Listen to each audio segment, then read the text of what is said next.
ABP Ganga, मैं हूं स्नेहलता। वक्त है सुनो यूपी मॉर्निंग एडिशन का और बड़ी खबर के लिए रुक करेंगे मेरी सहयोगी आयुषी नेगी का। Over to you Ayushi. नमस्कार, बहुत स्वागत है आपका। और चलिए सुनो यूपी की शुरुआत करेंगे इस वक्त की बड़ी खबर के साथ। आपको बता दें कि इस वक्त की बड़ी खबर है लखनऊ से, जो आम लोगों से जुड़ी हुई है। यूपी की स्वास्थ्य सेवाओं में ऐतिहासिक बदलाव की तैयारी, नहीं करनी होगी इमरजेंसी में भागदौड़। एक कॉल पर एम्बुलेंस आएगी और हॉस्पिटल में तुरंत शुरू होगा इलाज। WHO और एम्स की ओर से ट्रेनिंग और गैप एनालिसिस में दी जाएगी मदद। और देश में पहली बार लाइव इमरजेंसी मॉनिटरिंग सिस्टम लागू करेगा यूपी। कोविड कमांड सेंटर की तर्ज पर इंटीग्रेटेड ट्रॉमा और इमरजेंसी सेंटर की स्थापना होगी। एम्बुलेंस और ट्रेंड टेक्निकल स्टाफ में बढ़ोतरी होगी। औसतन हर वर्ष 3 लाख मरीजों का इलाज होगा। रोजाना 40,000 कॉल अटेंड करने की क्षमता होगी। योजना को धरातल पर उतारने के लिए दिसंबर 2023 तक मिड टर्म और दिसंबर 2026 तक लॉन्ग टर्म रणनीति बनाई गई है। मिड टर्म पॉलिसी के तहत अगले 2 सालों में कॉल सेंटर और मोबाइल ऐप तैयार होगा। साथ ही 4 लेवल 1, 4 लेवल 2 और 4 लेवल 3 के इमरजेंसी चिकित्सा केंद्रों को क्रियाशील किया जाएगा। लॉन्ग टर्म पॉलिसी के तहत करीब 4,000 एम्बुलेंस क्रियाशील की जाएगी। और चलिए फिलहाल शैलेश अरोड़ा इस खबर पर और ज्यादा जानकारी के लिए हमारे साथ जुड़ रहे हैं। शैलेश, देखिए कहीं ना कहीं एक बड़ी राहत और एक बड़ी ये शुरुआत है स्वास्थ्य विभाग की तरफ से। किस तरीके से लोगों को इसका फायदा मिल पाएगा? देखिए, निश्चित रूप से उत्तर प्रदेश की बात करें तो सबसे बड़ा राज्य है और यहाँ पर मरीजों की संख्या भी उसी हिसाब से बहुत ज्यादा रहती है। यही वजह है कि, और दूसरी एक बड़ी चीज देखिए ये भी है कि अभी कहीं ना कहीं डॉक्टर की कमी भी है। ऐसे में अस्पतालों पर बोझ है, मरीजों को कई बार इलाज के लिए समस्या का भी सामना करना पड़ता है। और अगर हम देखें तो कई बार जो इमरजेंसी की सेवाएं, खासतौर से ट्रॉमा सेंटर की, अगर हम लखनऊ का उदाहरण ले लें, KGMU है, वहां पर अगर ट्रॉमा सेंटर में मरीज को इलाज चाहिए तो भर्ती कराने के लिए उसे सिफारिश करनी पड़ती है। लखनऊ के SGPCI की बात करें, वहां उसे सिफारिश करनी पड़ती है, अस्पतालों के चक्कर लगाने पड़ते हैं कई बार। तो जो ये हालात है, इनसे कैसे उबरा जाए, इसको लेकर एक पूरी योजना तैयार की गई है। और इसी योजना के 2 तरह से देखिए इस योजना को इम्प्लीमेंट किया जाएगा। दिसंबर 2023 तक के लिए एक मिड टर्म और दिसंबर 26 तक के लिए एक लॉन्ग टर्म रणनीति बनाई गई है कि कैसे लोगों को, जैसे ही किसी को कोई समस्या हो, चाहे वो एक्सीडेंटल हो, चाहे वो बीमारी कोई भी हो, उसको कैसे तत्काल उसको इलाज मुहैया कराया जा सके। तो देखिए इस योजना के तहत जो यूपी की स्वास्थ्य सेवाएं हैं उनमें जो बदलाव होगा वो कुछ इस तरह का होगा कि WHO और एम्स की ओर से यहाँ पर ट्रेनिंग दी जाएगी। जो एक गैप एनालिसिस है इन चीजों के बीच की, उसको कैसे पूरा किया जाए। यानी जैसे ही कॉल जाए तो एक लाइव इमरजेंसी मॉनिटरिंग सिस्टम है। इसलिए हम बात करते हैं विदेशों में जिस तरह से देखा जाता है, उसी तर्ज पर ये देश का देखिए पहली बार इस तरह की व्यवस्था करने की तैयारी है। जो यूपी में कोविड कमांड सेंटर देखिए बनाए गए थे, आपको ध्यान होगा, तो वहां पर व्यक्ति कॉल करता था, अगर कोविड का केस हो तत्काल उसके पास एम्बुलेंस जाती थी, उसको इलाज मिलना शुरू होता था। एक इंटीग्रेटेड पूरा सिस्टम था। इसी तर्ज पर अब इंटीग्रेटेड ट्रॉमा और इमरजेंसी सेंटर की देखिए स्थापना होगी। यानी एक सेंटर से आपने कॉल किया, वहां से आपको सुविधा मिली, जिस अस्पताल में आपके नजदीक की इलाज की सुविधा होगी वहां आपको भेज दिया जाएगा। इसके बाद देखिए एम्बुलेंस और जो ट्रेन टेक्निकल स्टाफ है उसको बढ़ाया जाएगा, क्योंकि सबसे जरूरी कई बार देखा जाता है वेंटिलेटर है अस्पताल में, लेकिन इसे चलाने वाला टेक्निकल स्टाफ नहीं है तो वो बेकार हो जाता है, शोपीस बन जाता है। ऐसी स्थिति ना है, इसके लिए एम्बुलेंस और ट्रेन टेक्निकल स्टाफ की बढ़ोतरी की जाएगी। 3 लाख मरीजों का औसतन हर साल इलाज मिल सके। वर्तमान में बात करें करीब 1.5 लाख लोग जो है। चलिए बिल्कुल, कहीं ना कहीं शैलेश एक बड़ा बदलाव करने की तैयारी में है स्वास्थ्य विभाग और उम्मीद है कि जरूर से जनता को इससे राहत मिलेगी। बहुत धन्यवाद आपका तमाम जानकारी देने के लिए। और अब बात करते हैं चित्रकूट में हो रहे भाजपा के प्रशिक्षण शिविर की। तो भाजपा अभी से ही 2024 लोकसभा के चुनाव की तैयारियों में जुट गई है और इसी चुनाव के रोड मैप के लिए चित्रकूट में भाजपा की 3 दिनों की पाठशाला जारी है और आज इस शिविर का दूसरा दिन है। अगर आज के कार्यक्रम की बात करें तो आज 6ठे से 10वें सत्र का आयोजन होगा। 6ठे सत्र की शुरुआत सुबह 11 बजे होगी। इसमें केंद्र सरकार की योजनाओं पर चर्चा होगी। स्वतंत्र देव सिंह सत्र को संबोधित करेंगे। इसके अलावा आज ब्रजेश पाठक, दिनेश शर्मा का भी संबोधन होगा। साथ ही लक्ष्मीकांत वाजपेयी भी आज इनका संबोधन होगा। वहीं अगर कल की बात की जाए तो कल 11वां, 12वां, 13वां सत्र आयोजित होगा। कल सीएम योगी भी कार्यक्रम में शामिल होंगे और साथ ही साथ आपको ये भी बता दें कि प्रशिक्षण शिविर के पहले दिन 5 सत्र हुए थे। तो आज और कल का दिन काफी अहम रहने वाला है। कई जो दिग्गज हैं वो आज संबोधित करेंगे।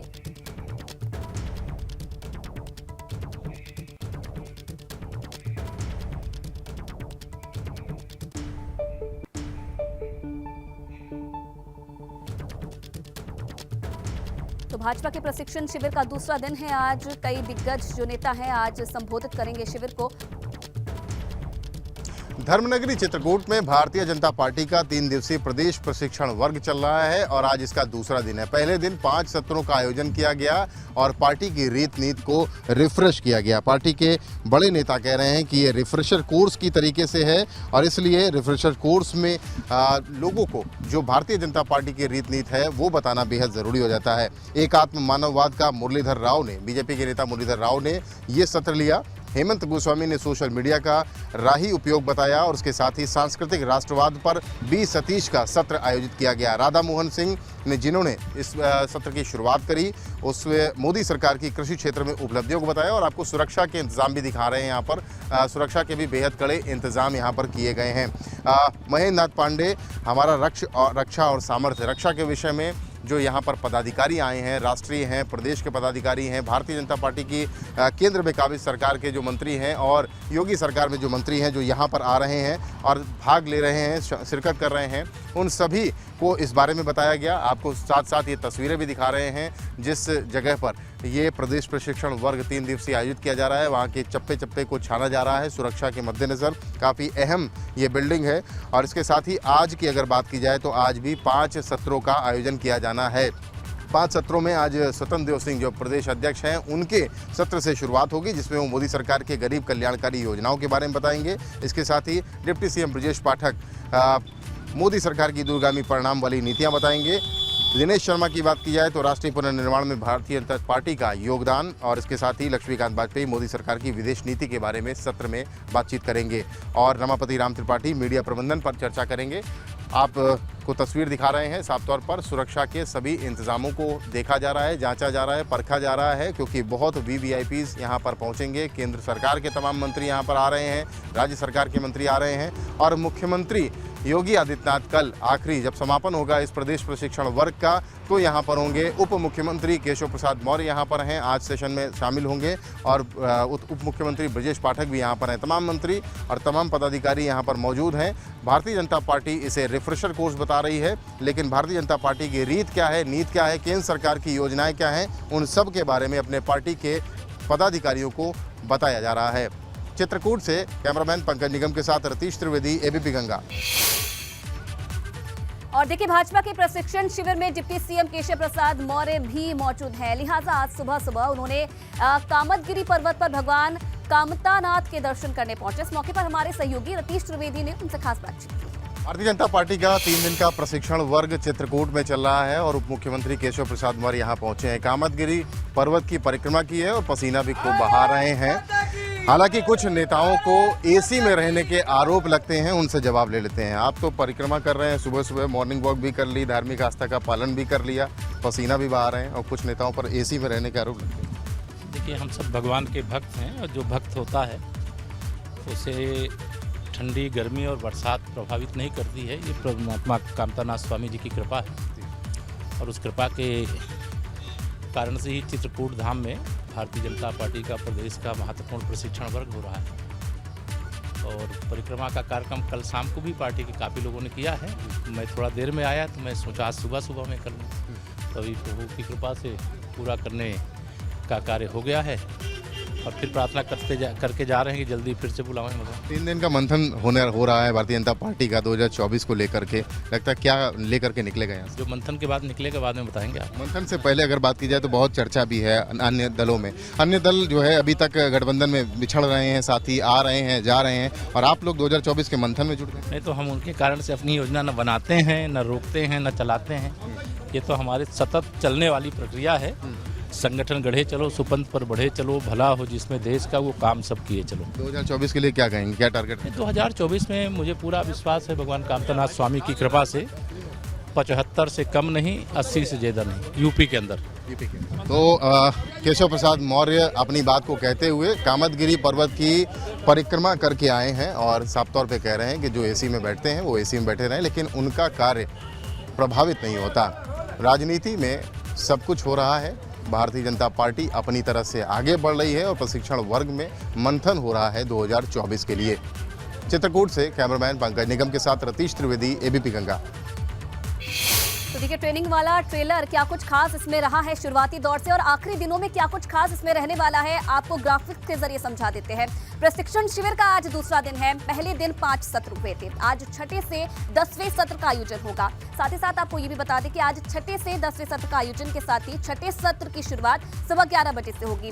केंद्र सरकार की जो तमाम योजनाएं हैं उन पर इस सत्र में चर्चा होगी। स्वतंत्र देव सिंह आज इस सत्र को संबोधित करेंगे। ब्रजेश पाठक, दिनेश शर्मा का भी आज संबोधन होना है और इसी के साथ साथ लक्ष्मीकांत वाजपेयी भी आज संबोधित करेंगे। कल की अगर बात की जाए तो कल 11वां, 12वां और 13वां सत्र आयोजित होगा। कल सीएम योगी आदित्यनाथ भी इस कार्यक्रम में शामिल होंगे और संबोधित भी करेंगे। तो ये पूरा ब्यौरा रहा है शुरुआती दौर से आखिरी दौर तक क्या कुछ रहने वाला है सत्र में और किन मायनों से ये सत्र खास रहने वाला है आज के दिन और कल के दिन, ये भी आप समझ सकते हैं ग्राफिक्स के जरिए। तो ट्रेनिंग वाला ट्रेलर है। 2024 की तैयारियों में अभी से भाजपा जुड़ गई है। कई जो बड़े दिग्गज हैं आज वो इस कार्यक्रम को संबोधित भी करेंगे। तो चलिए सीधा रुख करते हैं हमारे सहयोगी रतीश का। चित्रकूट से वो सीधा जुड़ेंगे और आज के सेशन के बारे में थोड़ी जानकारी लेते हैं कि क्या सोच करके आज के सेशन डिवाइड किए गए हैं, किस किस को ये जिम्मेदारी मिली है, किस किस टॉपिक पे आज लोगों को खासकर कार्यकर्ताओं में जोश भरना है, रणनीति तैयार करनी है। रतीश।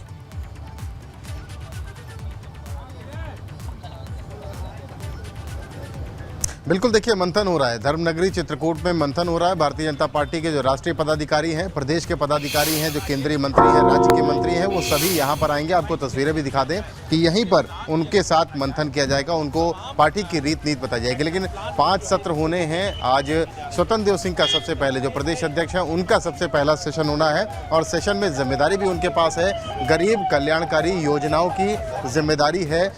उसके बारे में, मोदी सरकार की जो नीतियाँ हैं उसके बारे में वो बताएंगे। और देखिए तमाम जो नेता है, सुनील बंसल आ गए हैं, आपको तस्वीरें भी दिखा रहे हैं और बहुत सारे नेता यहाँ पर पहुँच रहे हैं, तमाम नेता पहुँच रहे हैं। लेकिन रीत और नीत के साथ साथ आपको धर्मपाल सिंह यहाँ पर पहुँचे हुए हैं, उनसे बात कर लेते हैं। धर्मपाल जी, मंथन हो रहा 2024 एक एक करके सबको दोनों सब आ जाओ। सब 2024 के लिए जो मंथन हो रहा है, तमाम नेता तो अभी उलझ रहे हैं, गठबंधन बन रहा है, बिछड़ रहा है। भारतीय जनता पार्टी संगठन पर आधारित पार्टी है। बूथ पर संगठन मजबूत हो, इसके लिए प्रशिक्षण शिविर कल से चल रहा है और कल तक चलेगा। इसमें भारतीय जनता पार्टी 80 में 75 पहले जीते हैं, लेकिन अब 80 का लक्ष्य है, इसलिए ये पूरी कवायद की जा रही है। अच्छा, इस बार क्या लाइन ऑफ एक्शन कुछ चेंज किया गया है? मतलब किस तरह से, किस वोट बैंक पर या विपक्षी पार्टियों के कोर वोट बैंक पर टारगेट करने की स्ट्रेटजी है? वैसे तो भारतीय जनता पार्टी का नाम जो है, यथा नाम तथा गुण। भारत में रहने वाली जितनी भी जनता है, भारतीय जनता पार्टी उसको अपने से संबद्ध करते हुए राजनीति करती है। इसलिए सबका साथ, सबका विकास, सबका विश्वास और सबके प्रयास पे काम किया। इस बार कामतगिरी पर्वत की परिक्रमा सबसे पहले आप लोगों ने ही कर ली है और लोगों को आने देंगे या पीछे धकेलेंगे? देखिए, वैसे तो जे पर विपदा पड़त है, भयावह देश। कौन सी विपदा है? अब विपदा ये है कि देश की जनता को सार्वभौमिक राज्य देना। 2024 के लिए आपके सामने तो कोई विपदा नहीं है? हमारे सामने नहीं, जनता के लिए देना है। मंत्री, मीडिया और सोशल मीडिया की भूमिका पे कल बातचीत हुई है, क्या कुछ हुआ, कुछ बताना चाहेंगे? देखिए, सोशल मीडिया के माध्यम से हम राजनीति को श्रेष्ठता की ओर ले जाना चाहते हैं। धर्मपाल सिंह देखिए अपनी बात को कहते हुए और राजनीति किस तरह से देश में करनी है इसके बारे में भी वो बात कर रहे हैं। लेकिन आज के जो सेशन है वो काफी ज्यादा महत्वपूर्ण है। स्वतंत्र देव सिंह हैं, रमापति राम त्रिपाठी हैं, लक्ष्मीकांत वाजपेयी हैं, उप मुख्यमंत्री ब्रजेश पाठक हैं, दिनेश शर्मा भी आएंगे और सबको जिम्मेदारी दी गई है। मोदी सरकार की जो योजनाएं हैं उनके बारे में, राष्ट्रीय पुनर्निर्माण को लेकर के बीजेपी क्या करती है ये दिनेश शर्मा बताएंगे, या विदेश नीति के बारे में लक्ष्मीकांत वाजपेयी को जिम्मेदारी दी गई है। डिसाइड है किसके जिम्मे है, किसे क्या कहना है, ये सब कुछ तय है। रणनीति क्या है ये भी स्पष्ट कर दी गई और यहीं से हर एक बूथ को साधने की रणनीति तैयार हो रही है। तमाम चीजों पर आप नजर बनाए रखिएगा। रतीश, फिलहाल जो जानकारी आपने दी उसके लिए शुक्रिया। आगे बढ़ेंगे अगली बड़ी खबर की ओर। चलिए बिल्कुल आगे बड़ी खबर आपको बता दें, लखनऊ से बड़ी खबर आ रही है। अंबेडकर पार्क से चोरी हुई हाथी की मूर्ति के मामले में पुलिस ने 7 लोगों को हिरासत में लिया है। गौतमपल्ली थाने में हिरासत में लिए गए लोगों से पूछताछ फिलहाल की जा रही है। अब तक चोरी के शक में 20 से ज्यादा लोगों से पूछताछ पुलिस कर चुकी है और नई मूर्ति बनवाने के लिए एलडीए ने दिल्ली के मूर्तिकारों से अब संपर्क साधा है। लखनऊ के भी कई कारीगरों से एलडीए कर रहा है मूर्ति बनाने के लिए बातचीत। तो ये बड़ी खबर, 7 लोगों को पुलिस ने हिरासत में लिया है। अब तक 20 से ज्यादा लोगों से पूछताछ पुलिस कर चुकी है और जिन लोगों को आज हिरासत में लिया है उनसे भी पुलिस पूछताछ कर रही है। और इधर दूसरी तरफ बात की जाए तो नई मूर्ति बनाने के लिए एलडीए दिल्ली में संपर्क कर रहे हैं। लखनऊ के कारीगरों से भी मूर्ति बनाने को लेकर संपर्क किया जा रहा है, बातचीत की जा रही है। हालांकि अभी दिल्ली के मूर्तिकारों से सीधा संपर्क साधा गया है नई मूर्ति बनवाने के लिए, लेकिन फिलहाल अपडेट इस पूरे मामले पर यह है कि 7 लोगों को और हिरासत में लिया है। और चलिए इसी बीच वाराणसी से भी एक बड़ी खबर आ रही है। वाराणसी में आज प्रधानमंत्री का ऑनलाइन संवाद होना है। एकीकृत विद्युत विकास योजना के लाभार्थियों से पीएम मोदी संवाद करेंगे। आईपीडीएस के लाभार्थियों से आज 11 बजे प्रधानमंत्री ऑनलाइन बातचीत करेंगे। तो ये बड़ी खबर है, वाराणसी में आज प्रधानमंत्री ऑनलाइन संबोधित करेंगे, संवाद करेंगे। एकीकृत विद्युत विकास योजना के लाभार्थियों से प्रधानमंत्री नरेंद्र मोदी ऑनलाइन संवाद करेंगे। वर्चुअली ये संवाद होगा प्रधानमंत्री के और जो विद्युत विकास के योजना के लाभार्थी हैं उनके बीच। आईपीडीएस के लाभार्थी आज 11 बजे प्रधानमंत्री नरेंद्र मोदी इनसे वर्चुअली बातचीत करेंगे। तो एकीकृत विद्युत के जो लाभार्थी हैं उनसे आज 11 बजे प्रधानमंत्री का ये ऑनलाइन संबोधन होना है, बातचीत होनी है और प्रधानमंत्री इन तमाम जो लाभार्थी हैं उनसे बातचीत करेंगे। 11 बजे का समय रखा गया है जब ये ऑनलाइन संवाद होगा प्रधानमंत्री के बीच और जितने भी इस योजना के लाभार्थी हैं उनके बीच। आईडीपीएस के ये लाभार्थी हैं जिनसे आज प्रधानमंत्री संवाद करेंगे।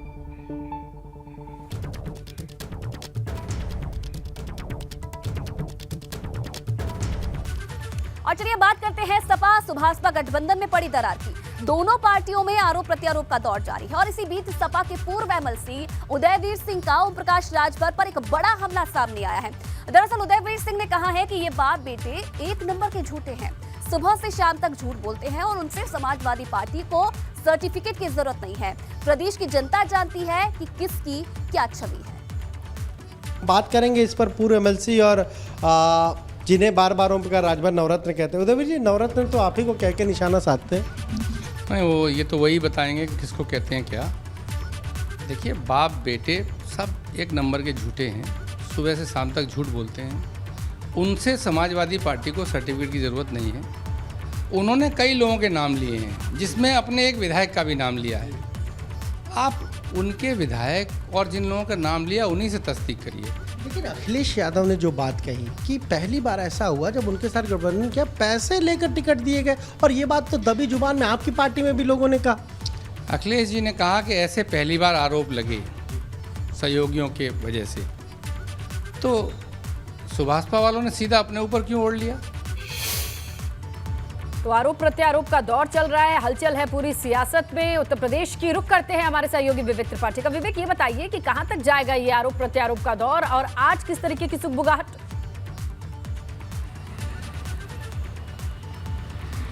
देखिए स्नेहलता, जुबानी जंग दोनों में तेज हो गई है और जंग के साथ ही अब जो मान्यता है, जो परंपराएं हैं, जो एक दायरा होता है वो भी टूटता जा रहा है। यानी अब एक दूसरे को ओम प्रकाश राजभर के बेटे कहते हैं अखिलेश यादव अनपढ़ हैं, उनको तमीज़ नहीं है, तो वो कहते हैं कि ओम प्रकाश राजभर ने तो पीएचडी की है, डॉक्टरी की है, इतनी पढ़ाई की है। तो इतना ज़्यादा जो शब्दों का जो वार पलटवार है इतना तेज़ हो चुका है कि अब गठबंधन टूटने के बाद से सारी मर्यादाएं लांघ गए हैं और लगातार स्थितियां खराब होती जा रही हैं। रोज़ कोई ना कोई उनके ओम प्रकाश राजभर या उनके बेटे की तरफ से कोई बयान आता है, उसके बाद उदयवीर सिंह अपना बयान देते हैं। तो ये लगातार सिलसिला चल रहा है और अब स्थिति ऐसी है कि दोनों आमने सामने अगर आ जाएं तो राजनीतिक हलकों में कहा जा रहा है कि वहाँ पर स्थिति ऐसी हो जाए कि धक्का मुक्की तक हो सकती है, खींचतान छीना झपटी तक हो सकती है। ये स्थितियाँ पैदा हो गई हैं। तो जो राजनीतिक गलियारों में चर्चा है वो तो देखिए भारतीय जनता पार्टी के लिए तो बड़ी मज़े की चीज़ है। मज़े की चीज़ इसलिए है क्योंकि विपक्षी प्रमुख दल में दरार पड़ी है और अखिलेश यादव एक तरफ हमला झेल रहे हैं, दूसरी तरफ उनके साथी उदयवीर सिंह वो हमला कर रहे हैं, ओम प्रकाश राजभर के बेटे भी पलटवार कर रहे हैं। तो ये स्थितियां राजनीतिक परिदृश्य के लिए, खासकर अखिलेश यादव के लिए, समाजवादी पार्टी के लिए, क्योंकि अभी 2024 का चुनाव है और आगे नगर निगम का भी चुनाव है, दिसंबर में नगर निगम का चुनाव प्रस्तावित है। ओम प्रकाश राजभर पहले ही कह चुके हैं कि अब की बार वो नगर निगम का चुनाव भी लड़ेंगे। 2024 की तैयारियां क्या होंगी इसके लिए उन्होंने पत्ते नहीं खोले हैं। लेकिन अखिलेश यादव के लिए रास्ता मुश्किल होता जा रहा है। जो आज का परिदृश्य है, अगर हम बात करें अखिलेश यादव की, तो बेहद कमज़ोर स्थिति में है। 2024 के लिए जो उन्होंने तैयारी की है वो तैयारियाँ कहीं ना कहीं गठबंधन के टूटने से बाधित हुई जी। हैं। वो तैयारियां रुक गई हैं उनकी, और आगे का रास्ता यानी 2024 के बाद जो आगे चुनाव होना है उसके लिए भी संगठन को मजबूत करना है उनको चलिए, भी। बिल्कुल। संगठन भंग कर दिया था विधानसभा चुनाव में हार के बाद, तो बहुत सारे काम करने हैं अखिलेश यादव को, लेकिन कोई भी इन जो जुमलेबाजी कहीं ना है कहीं उसमें विवेक, उलझ देखने कर रह वाली गए हैं। बात उनको यह है कि संगठन आरोप के काम प्रत्यारोप का करने हैं, दौर पार्टी को कहां मजबूत तक जाता करना है और कैसे 2024 के चुनाव पर यह असर डालता है, ये भी देखने वाली बात है। बहुत धन्यवाद आपका तमाम जानकारी देने के लिए। तो देखिए, बरेली में डीजे और रास्ते के विवाद को लेकर दो समुदाय के लोग आमने सामने आ गए हैं, जिसके बाद जमकर हंगामा हुआ। आरोप ये भी है कि एक समाज के लोगों ने कांवड़ियों पर गंदा पानी डाल दिया और पथराव किया, जिसके बाद कांवड़िए भड़क गए और धरने पर बैठ गए।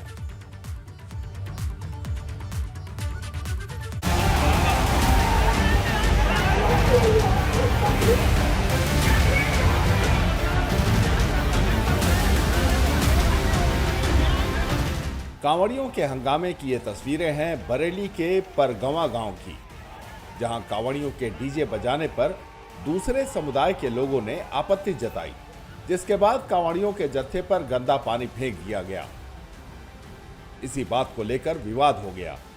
विरोध में कांवड़िए और उनके साथी सड़क पर बैठकर हंगामा करने लगे। हंगामे की जानकारी मिलने के बाद हड़कंप मच गया। आनन फानन में कई थानों की पुलिस मौके पर पहुंची। इसके बाद पुलिस के अधिकारियों ने कांवड़ियों को समझा बुझाकर उनका गुस्सा शांत कराया।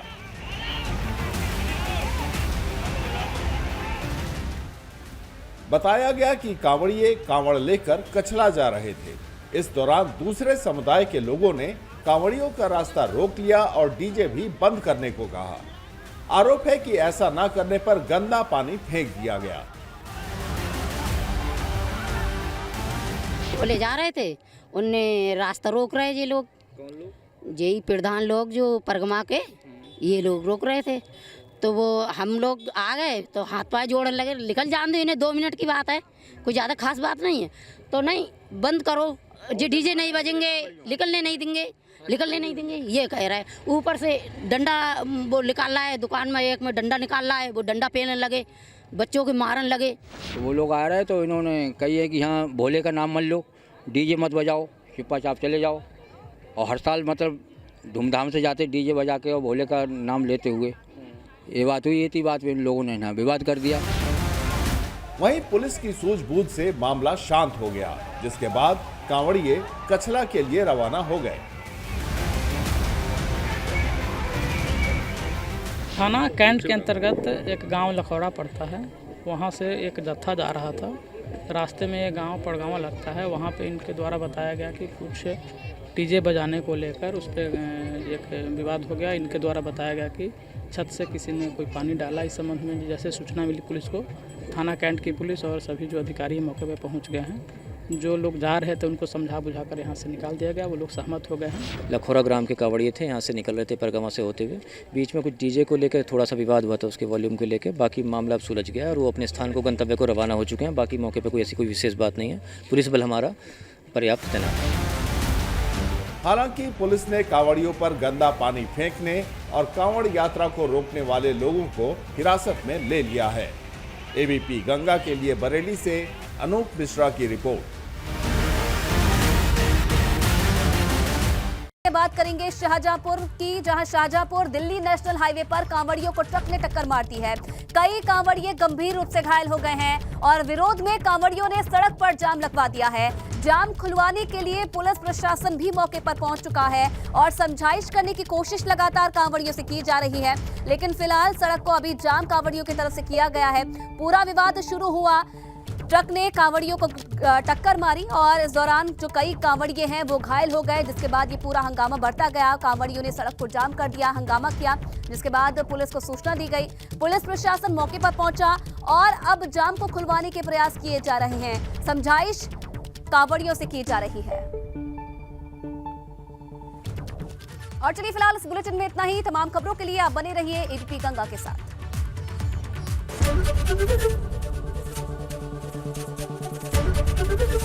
एबीपी गंगा, खबर आपकी, जुबान आपकी।